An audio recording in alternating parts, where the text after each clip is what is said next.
Smart ఫోన్లోని ప్రతి app మీ వ్యక్తిగత సమాచారాన్ని కొంత అడుగుతుంది. అవి తప్పనిసరిగా వాటిలో నమోదు చేయాల్సి ఉంటుంది. అవి ఇవ్వకపోతే యాప్ ఇన్స్టాల్ కాదు. ఒకవేళ ఇన్స్టాల్ అయినా దానితో పనిచేయలేం. సోషల్ మీడియా యాప్ల దగ్గర నుంచి ఆఫీస్ యాప్స్, కొన్ని టూల్స్, ఎడిటింగ్ యాప్స్ అన్నిట్లోనూ వినియోగదారుల డేటాను అడుగుతుంది. అయితే ఏ యాప్స్లో చాలా తక్కువ సమాచారం అడుగుతుంది? ఏ యాప్ వినియోగదారులకు సంబంధించిన ఎక్కువ సమాచారం తమ యాప్లలో నిక్షిప్తం చేస్తుంది అనేది తెలుసుకోవాలి. ఎందుకంటే ప్రస్తుతం ఈ యాప్స్ కూడా ప్రమాదకరంగా పరిణమిస్తున్నాయి. ఈ క్రమంలో సర్ఫ్ షార్క్ అనే సైబర్ సెక్యూరిటీ సంస్థ ఓ సర్వే చేసింది. యాప్లు స్వీకరించే డేటా విధానాలను అధ్యయనం చేసింది.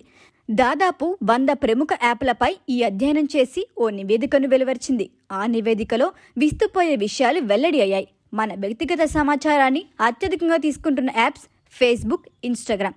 ఈ 2 యాప్స్ వినియోగదారుల డేటాను కూడా అధికంగా తీసుకుంటుందని చెప్పింది.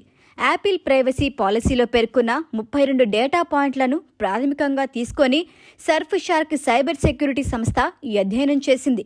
వాటిల్లో సెన్సిటివ్ విషయాలైన పేమెంట్ డీటెయిల్స్, బ్రౌజింగ్ హిస్టరీ, మీ ఖచ్చితమైన లొకేషన్ వంటివి కూడా ఉన్నాయి. వీటి ఆధారంగా అధ్యయనం చేసి యాప్స్కు ర్యాంకింగ్ ఇచ్చింది. మోటా యాజమాన్యంలోని ఫేస్బుక్, ఇన్స్టాగ్రామ్ ప్లాట్ఫామ్లలోనూ డేటా సేకరణ ఒకే విధంగా ఉన్నాయని పరిశోధకులు చెబుతున్నారు.